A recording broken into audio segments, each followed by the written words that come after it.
자, 우리 이제 수업을 시작을 해보도록 할게요. 우선은 소화기에 대해서 알아볼 때 가장 먼저 알아봐야 될 것이 위산이 아닌가 이런 생각이 들어요. 위산은 많은 소화기의 병리와 관련이 있죠. 우리가 흔히 위염이라던가 위궤양, 역류성 위식도 질환까지 대부분 많은 병들이 위산과 이제 관련이 있어요. 위산에 대해서 한번 알아봅시다. 우선 위산의 기능은 이제 펩신이죠. 소화효소 펩신을 활성화시키는 작용을 해요. 분비될 땐 펩시노겐으로 분비가 되고요. 그리고 두 번째는 이제 살균 작용을 하죠. 위산은 pH가 2다 이렇게 얘기하지 않습니까? 아주 강력한 산성이기 때문에 살균 작용을 합니다.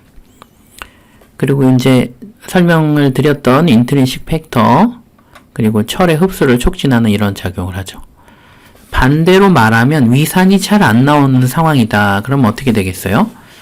펩신이 잘 활성화가 되지 않아서 소화시키는데 문제가 생길 수 있겠죠? 그리고 살균 능력이 떨어질 테고, 인트린식 팩터나 철 흡수가 되지 않아서 빈혈이 생길 수 있을 거예요. 우선 펩시노겐은 이런 거는 기본적인 거니까 펩시노겐으로 분비가 돼서 위산에 의해서 이제 펩신이 된다. 그렇게 얘기를 하고 있고요. 인트린식 팩터는 비타민 B12, 우리가 DNA 합성을 하는 비타민 B12인데, 비타민 B12가 없으면 우리가 메갈로블라스틱 아네미아라고 하죠. 그런 빈혈이 생기게 됩니다. 그리고 점액은, 끈적끈적한 그 점액은 위장을 이제 보호해주는 작용을 하고 있어요. 자, 위산은 어떻게 분비가 되는가 봅시다. 이제 위세포가 있어요. 이 파리에탈셀이죠. 벽세포가 있고, 이 위에가 이제 내강입니다. 위속이고, 위박이고, 근데 이 세포에 세 가지 자극인자, 히스타민, 그 다음에 이제 요건 신경이죠. 아세틸콜린, 무스카리닉 리셉터, 아세틸콜린, 혹은 요거는 이제 호르몬, 혈액으로부터 오는 가스트린, 이것이 작용을 하게 되면은 이 프로톤 펌프라는 걸 작동시켜서, 우리 수소이온이라는 게 이제 프로톤이잖아요. 프로톤 펌프가 작동해서 수소이온을 내보내서 HCl을 만들게 된다. 이렇게 돼 있어요. 반대로 이야기하면 위산이 안 나오게 하려면 요거를 막거나, 요걸 막거나, 요걸 막거나, 아니면 요 프로톤 펌프를 막거나, 그러면 되겠죠?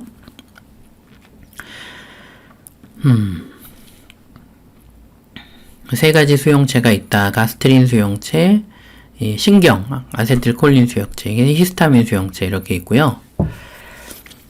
이 수용체가 결합하면 세컨드 메신저를 매개로 해서 양성자 펌프를 활성화시켜서 위산을 분비시키죠. 우리가 흔히 양방에서 얘기하는 소화제다라는 것은, 우리가 소화제를 한번 정리를 할 시간이 있을 거예요. 근데 이제 대표적인 소화제는 위산의 분비를 억제하는 것을 얘기하는데요. 이론적으로 네 가지가 있을 수 있겠죠. 항가스트린 제제, 항콜린 제제, 아세틸콜린을 억제하는 거고, 이 히스타민 수용체를 억제하는 거, 그리고 마지막 양성제 펌프를 억제하는 거. 어느 게 제일 좋을까요? 당연히 양성제 펌프를 억제하는 게 가장 효과가 좋겠죠. 우리가 위산 분비 억제제는 항가스트린 제제, 항콜린 제제 여러 가지 사용할 수 있지만, 실제 이것은 부작용이 많기 때문에 거의 사용되지 않고, 원래는 이제 H2 블러커, 이제 시메티딘, 파모티딘 이런 거를 많이 쓰다가 이 프로톤 펌프 이니비터가 나오면서 요걸 이제 쓰게 됐죠. 제가 예전에 들었던 기억이 나는데, 이 H2 블로커만 있을 때는 프로톤 펌프 이니비터가 이제 꿈의 약이라 그랬어요. 이거 나오면 모든 것이 정복된다 이렇게 생각을 할 정도로 굉장히 강력한 약인데 이제 나와 있죠. 네. 항콜린제 같은 거는 우리가 다한증 같은 거 있는 분들 쓰거든요. 그런 분들 이 항콜린제를 쓰면 위산 분비가 억제가 되겠죠. 네. 위산 분비를 촉진하는 기구를 봅시다. 30% 정도는 뇌상 분비, 50% 정도는 위상 분비, 5% 정도는 장상 분비 이렇게 되어 있는데요. 우리가 음식을 보거나 냄새에 맡는 것만으로도 우리가 TV에서 먹방 TV를 보는 것만으로도 위산 분비가 촉진이 됩니다. 네. 실제로 음식이 위 안에 들어갔다 그래도 촉진이 되고 위를 통과해서 상부 소장까지 가도 분비가 됩니다. 억제하는 거 볼까요? 억제하는 것은 너무 산도가 높아지면 안 되겠죠. 그래서 pH가 어느 정도 내려가면 이제 슬슬 억제를 시작합니다. 네.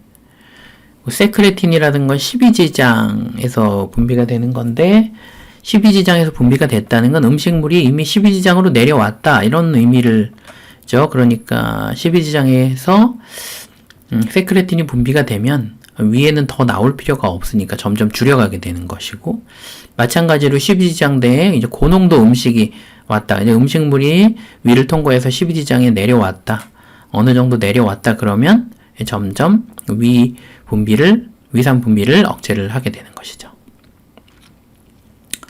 우리가 소화성 궤양, 위궤양, 나 위궤양이 있어, 12지장 궤양이 있어 이런 얘기를 하는데, 이 위궤양과 12지장 궤양이 왜 생기나, 위상 과다 때문에 생기나 이렇게 단순히 생각할 수 있지만 실제로는 우리가 이제 균형 이론이라고 해요. 공격인자와 방어인자 간의 균형이 맞지 않는 것입니다. 한마디로 공격인자가 너무 강하거나 때로는 공격인자는 정상인데 방어인자가 너무 줄어들거나 이 두 가지 간의 경쟁이죠. 궤양이라는 것은 뭔가 점막 근육판을 넘어서 조직이 결손된 상태. 파인 정도를 가지고 우리가 조금 파이면 미란. 우리 입안에 이게 헐고 그런 경우 있잖아요. 입안이 헌다. 조금 파이면 미란. 많이 파이면 궤양. 이렇게 되죠. 더 파이면 천공. 천공과 관통이 있어요. 천공과 관통. 그림을 보면 이해가 쉬운데요. 천공 말 그대로 파이다가 구멍이 뻥 뚫린 거고, 관통은 파이다가 구멍이 뻥 뚫렸는데 밑에 다른 장기가 있어서 이게 이제 복막과 연결이 되지 않는 상태를 이제 관통이라고 이렇게 얘기를 합니다. 이 그림을 보면 이해가 쉽겠죠? 네.